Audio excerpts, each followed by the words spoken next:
Tapi ada juga Erika. Coba mana baca Erika.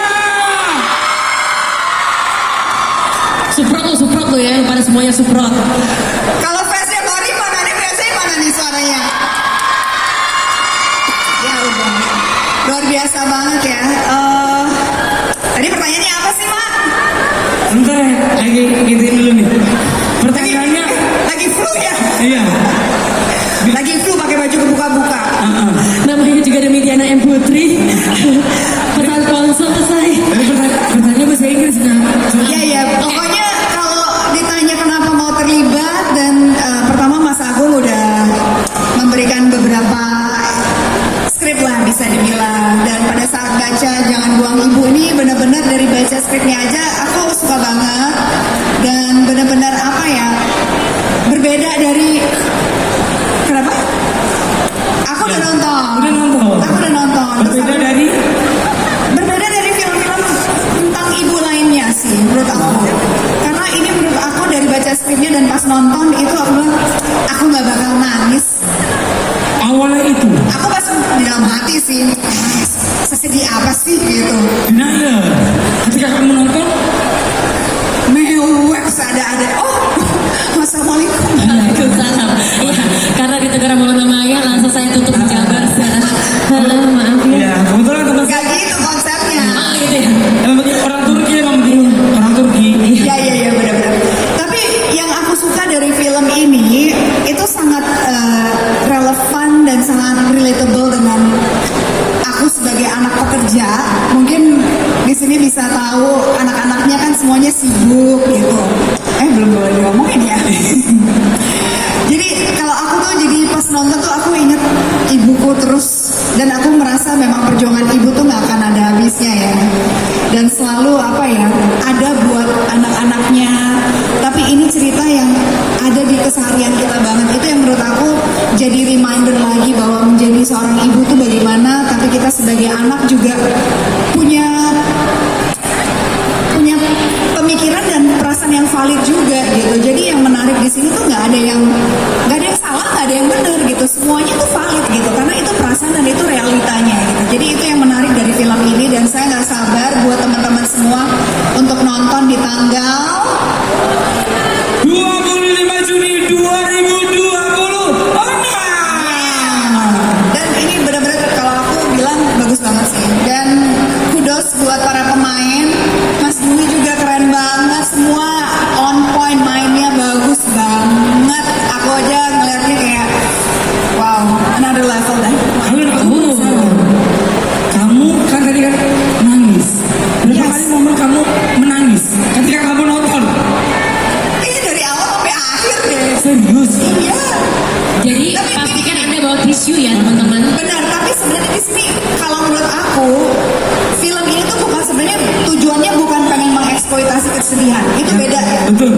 Ada yang memang cerita yang pengen mengeksploitasi kesedihan, yang pengen menjual kesedihan. Tapi kalau menurut aku film ini yang begitu menarik adalah sebenarnya nggak menjual itu, tapi entah kenapa kok kena banget ya di hati. Relate banget gitu.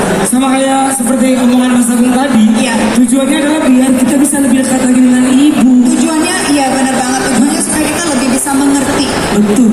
biar bisa lebih komunikasi lagi dengan mungkin orang yang selama ini sejenak pernah kita lupakan dengan kesibukan. Nggak salah gitu, karena kan semua punya kesibukan gitu, tapi kita harus ingat kembali gitu siapa sih orang yang akan selalu menerima kita gitu.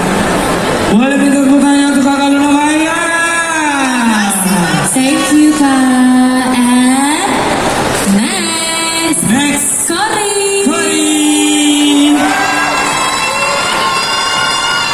Kori.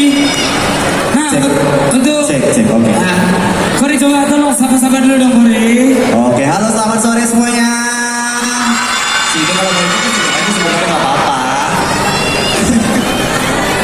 Kori. Ya. Pertanyaannya simpel aja. Apa reaksi Kori ketika kamu melihat pertama kali dirimu muncul di trailer Jangan Buang Ibu? Oke. Jadi muncul di trailer ini udah sempat aku tonton sebelumnya di sosial media. Karena udah sempat naik di Instagram dulu kan. Dan ngerasa senang banget film pertama aku yang genre itu dia drama. Biasanya aku lebih banyaknya kemarin sama satu komedi, horor komedi selalu kayak gitu. Ini film drama pertama aku. Jadi rasanya seneng dan bangga banget bisa dimasukin ke trailer. Apalagi di sini posisinya aku sebagai perwakilan anak-anak bungsu se-Indonesia. Wow. Gitu. Jadi aku anak paling terakhir di film ini. Dimanja nggak? Anak yang selalu pengen dimanja sama ibunya, tapi sebenarnya punya apa ya, kepinginan besar untuk keluarganya. Kayak gitu sih. Jadi ya kalau misalkan nonton ini, aku rasa di film ini tuh ada perwakilan anak pertama, anak kedua, anak ketiga, semua diwakilkan. Dari POV cucu juga ada, dari POV ibunya juga ada. Jadi semua level bisa masuk di film ini. Oke. Oke, thank you Cory. Oke.